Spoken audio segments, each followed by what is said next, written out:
तर मुंबई आणि उपनगरामध्ये पहाटेपासूनच पावसानं हजेरी लावलेली आहे आणि ठिकठिकाणी पाणी साचल्याच्या घटना सुद्धा घडलेल्या आहेत। ती दोन दृश्य आपण पाहताय।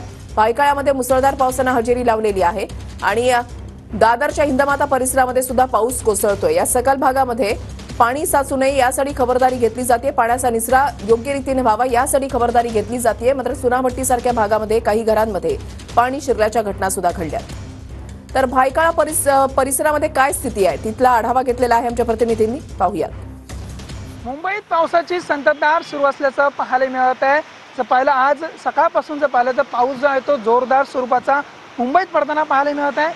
त्याचबरोबर पाहिलं गेलं भायखळा, लालबाग, परळ, दादर या परिसरात मुसळधार पाऊस जो आहे तो पडत आहे। त्यामुळे अनेक सखल भागात जे आहे ते पाणी भरण्यास देखील सुरुवात झालेली आहे। त्यामुळे पहिला आज रविवार सुट्टीचा दिवस आहे।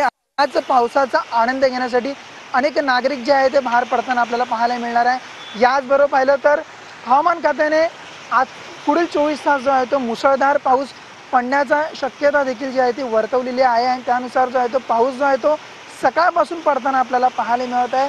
मुसळधार स्वरूपाचा पाऊस पडत आहे। मी सध्या भायखळा परिसरात उभा आहे। भायखळा परिसरात पाहिलं तर मुसळधार जोरदार सरी जे आहे ते पावसाच्या बरसताना आपल्याला पाहायला मिळत आहे आणि याचा जो परिणाम जो आहे तो रेल्वे वाहतुकीवरती काहीसा पडलेला पाहायला मिळत आहे। 8 ते 10 मिनिटं उशिराने जे आहे ते रेल्वे जी आहे ती धावताना पाहायला मिळत आहे। अविनाश माने, TV9 मराठी, मुंबई।